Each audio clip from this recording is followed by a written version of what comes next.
Hi guys! Today I've got another layout created with 6x6" papers.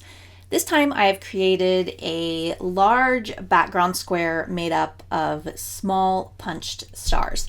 I always say that when you are working with smaller papers like 6x6", you often have to find ways to group smaller pieces together to create a larger design. One of the benefits of using small punched shapes with most 6x6" paper pads is that the patterns on the papers are much smaller as well. So you can get away with punching these small shapes while still getting a clear representation of that pattern. I didn't actually use pattern papers for this design. You definitely could, but this ombre style design was actually inspired by some new paper pads that we now have at Scrapbook Generation. They are from Memory Box and they come with 4 sheets of 12 different shades of cardstock. I absolutely love the look of ombre and color fade designs, and these paper pads just made that so much easier to do. I used this one called Sunny Orange, and they also have several other colors as well, and I'll link to them down below. If you like creating with 6x6" papers, I think you will love these. To create this background design, I used a star punch that is around 3/4 of an inch to punch out 10 stars in 11 different colors. I've also got 1 star ring for each color. And to create those rings, I punched out a smaller star first, then used the larger star punch, lined it up around the smaller star hole that is punched in the paper, and then when you punch it, it creates a ring of that star. Usually when creating a large background made up of individual shapes, I would use my OmniGrid ruler to help get everything lined up and even, but I had a different idea that I wanted to try out and see if it would work. I used my silhouette to cut out a 9.5" square out of a piece of cardstock to use as a guide for placing the stars.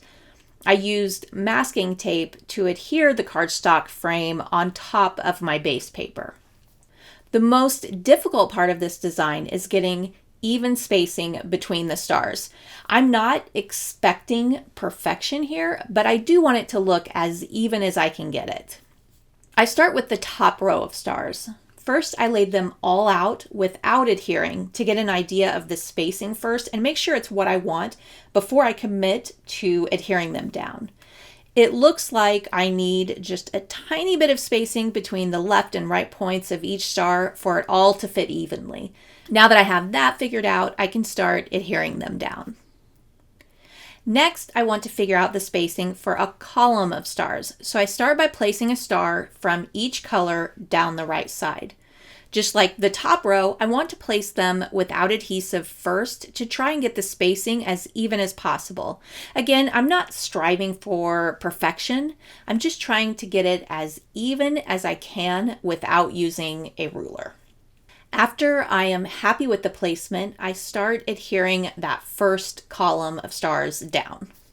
Now that I have a row across the top and a column down the right side, it should be fairly easy to fill in the rest using those two as a guide for placement. I adhere the next row across the top just below the first, using the top row to help me line them up. Then I add another column on the right, using the right column to help me line them up. I repeat this until I have the whole square filled in with stars. Using this cardstock guide ended up being so much easier than trying to use a ruler. It's definitely something that I will use from now on for designs like this. And it's not that a ruler is necessarily hard to use to do these types of designs, but in comparison to using this cardstock guide, I felt like it was so much faster this way. With a guide at all times on all four sides, which is impossible with a ruler. It helped so much to ensure that those four sides of stars were perfectly lined up with the edge of the square. And when those edge stars are all perfectly lined up, it just naturally helps the middle stars to line just as easily. Now, if you don't have a silhouette or a die cutting machine, you could use strips of cardstock along the edges to create your square guide. So for example, if you wanted a 9-inch square of shapes in the middle, you would cut 4 1.5-inch strips and use masking tape to adhere them to the edges, and that creates a 9-inch opening in the center of your layout. After I had all of my stars adhered to the center, I removed the cardstock guide. Now I'm going to add my 2 photos. One is a 4x6 inch and the other is a smaller 2.5-inch square. Next up, I'm going to add hand stitching to most of the stars. I start by using a smaller star as a template to trace a pencil outline on top of the stars. I'm leaving 1 star in each row without stitching so I can add something to them later. After all the pencil borders are on the stars, I place my layout on a foam mat and use a paper piercer to pierce holes along the pencil lines. I want my stitching to follow the same color fade as the stars, so I picked out embroidery floss that would match each color of the rows. Looking at the colors of floss that I have selected, some of them may look like they aren't the best match for the coordinating row of stars, but I've learned over the years that your embroidery floss doesn't have to be an exact match. It's like the floss, when stitched to the paper, can somewhat take on that color. It's really weird how it works and what the end result looks like sometimes. It's kind of like embroidery floss magic. So I don't stress over finding that perfect match of color. To add the stitching, I use 3 strands of embroidery floss and stitch using a back stitch. The stitching for this layout took a very long time. I know some people don't like to spend that much time on a layout, but for me, I love the creating part of scrapbooking and I love that process of stitching, so I don't mind it at all to spend that kind of time on it.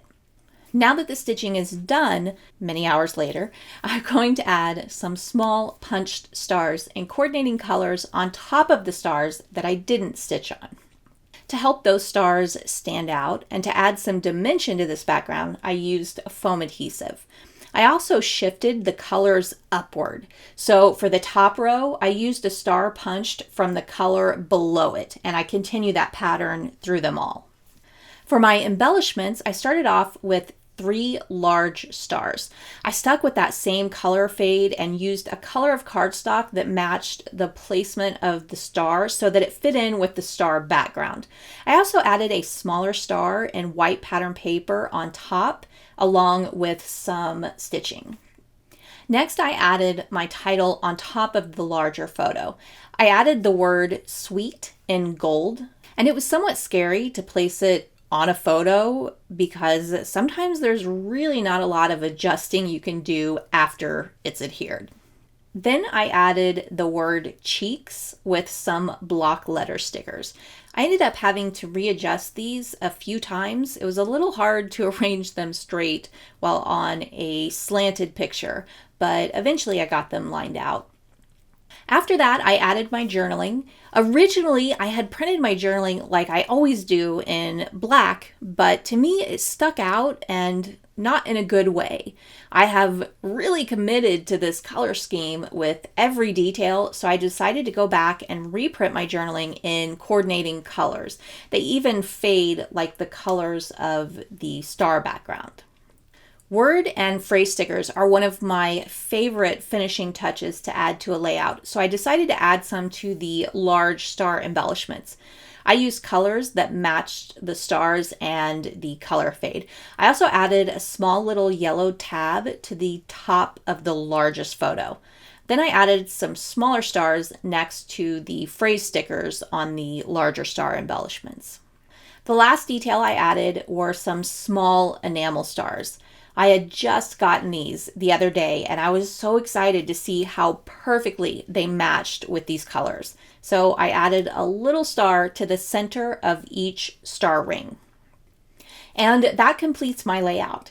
Had I not added all of that stitching, I think this layout would have gone together surprisingly fast. Using that cardstock 6x6 paper pad that had all of those shades of yellow and orange in one pad, and then the square guide to help arrange the stars, it really helped this very detailed design come together much faster than you would think. And that's one of the benefits to using these paper pads. Layouts tend to come together faster.